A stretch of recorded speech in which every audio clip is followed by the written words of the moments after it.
Hi, so this is experiment number 7, the effective instrumental parameters in quantitative spectroscopic analysis. Follow the sheet that's on the bench in front of you. There's slight changes from the manual, but just be aware of that. But definitely follow the sheet that's given to you. So what I'll do is you're going to make up a series of standards, fairly straightforward, potassium permanganate. We're going to use the top standard of that for a lot of the instrumental characterization. So once you've made that part up, then we can get into actually running them. So the first bit that we will do is measuring the effect of path length on the signal that's been transmitted to our sample. The second part of the experiment that I'll look at is of the effect of changing the slits on the resolution of the instrument. And then the final part will be a quantitative assessment of an unknown sample that's given to you. So you'll prepare a series of standards, make them up, record the absorbance at the optimum conditions, and then we'll run our unknown using the same conditions. So I'll run you through on how to use the software first to change the path length and do that measurement.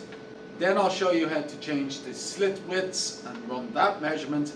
And then I'll show you how to run the final experiment. So I'll run through now that of how to use the software, and I'll also show you the sample holder that we're going to be using for this experiment. So when you come to use the software, it's located here. It should already be on for you, but just in case it's not, you just double click on it. You need to connect the instrument. Now this has already been pre-connected, so we shouldn't have any problems. Okay, so I'll just connect the instrument down here at the bottom, and it should connect automatically. The first time this is switched on, it may take a little bit longer to do that. So the first thing that we want to do is run a baseline. So that just basically zeroes it. We're running this from 800 to 400. So we'll just remove any samples that may be present in the cuvette holders and just press baseline down here. Come up with this box, just click OK.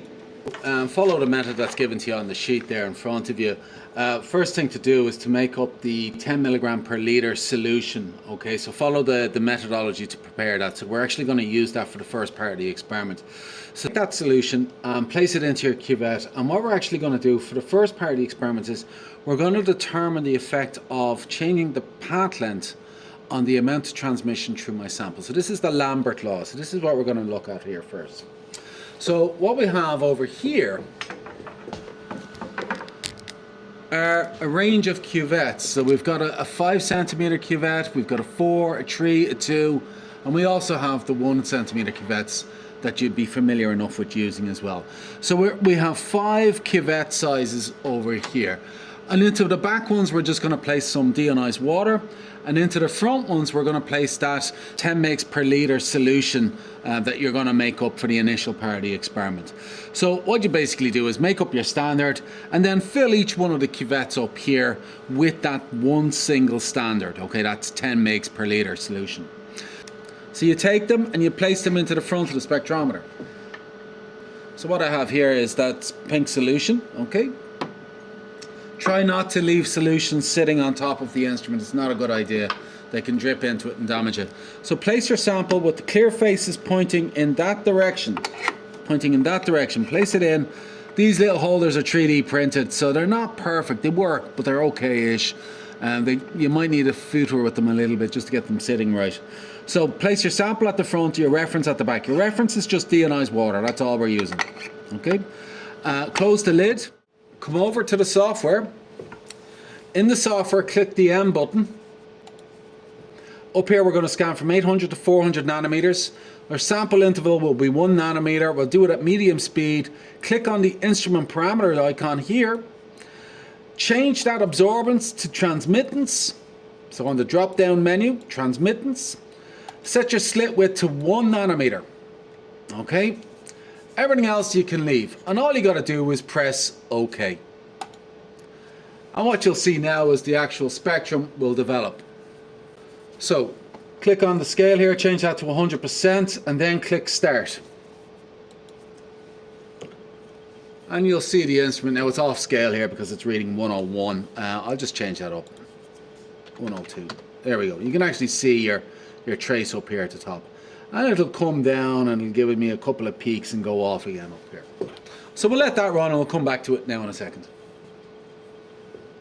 Now it doesn't look like much, but this is the kind of peaks that we're interested in here. If I zoom into them, you'll see them on the next one as we increase the concentration it'll get bigger and bigger and bigger. Just press OK. It'll auto increment, and we can change the size of that. I can make them bigger. If I put that to say 90%, you can see that the peaks get quite nice and quite large.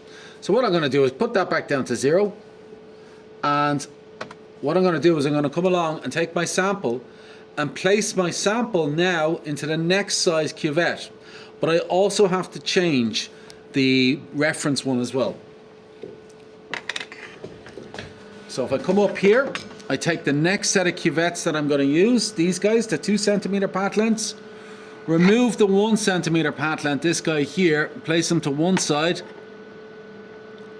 I'm going to get a holder for all these. On the day, these will sit into a nice little holder so they won't fall over on you. Pour in your standard solution into it. So place that in there at the front. Take out the other reference and place the liquid, the water, into this one. So we're just going to fill this now with water.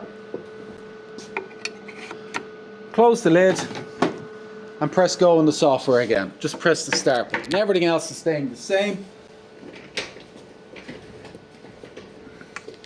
So all you got to do now is press start.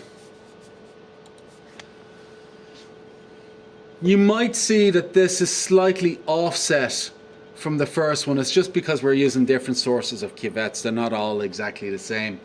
We're going to take this into account, this difference that may be present at this kind of wavelength out here. Your sample doesn't absorb here, okay? There's nothing happening out this. So any offset is just to do with different volumes of samples and all that, or it's to do with the different optical properties of the cuvettes that we're using.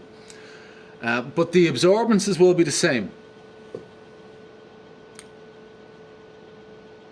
But as I increase the path length, the amount of light getting through decreases. And it decreases exponentially. And that's the Lambert law. So what I want you to do is continue to do them and do the other path length sizes that we've got there. We've got a 3, a 4 and a 5. So when you finish, and I've ran this one already, so what you'll actually see is something similar to this. You'll see the peaks and troughs. We're going to measure the height of, we're going to measure the percent transmittance at one wavelength. So click on the crosshair. So right click on the screen, click on crosshair, display. Select it at 5, say 24, thereabouts, and measure the percent transmittance. So this one's at 59.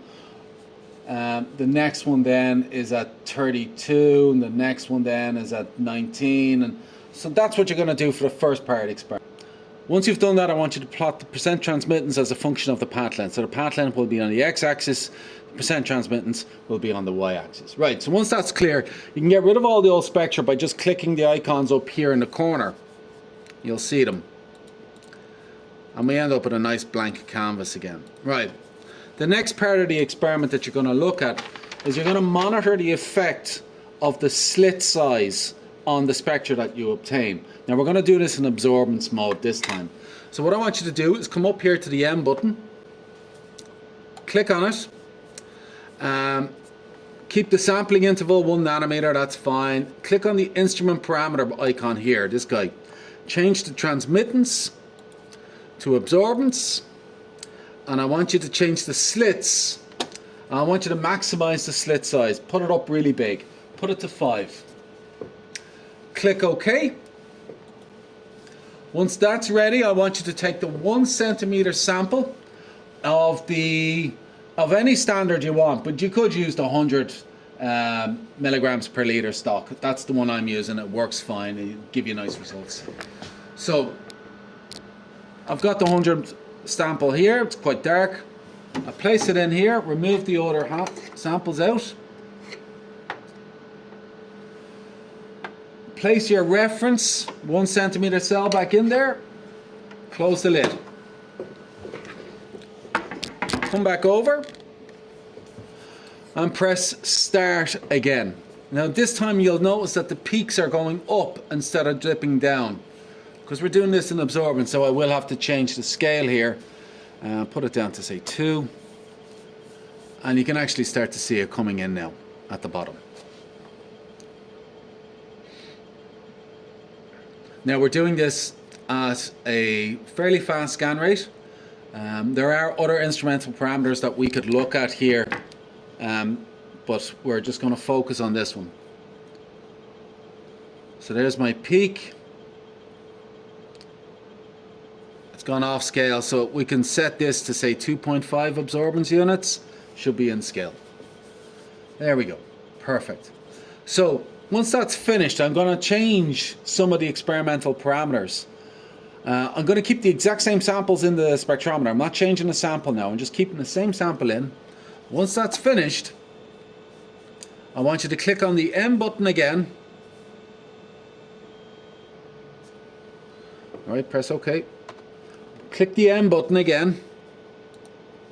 And up here in the instrument parameters icon box, I want you to change the slit width down to 0.1. Click OK. You'll hear the instrument humming. Give it a second. Then press start.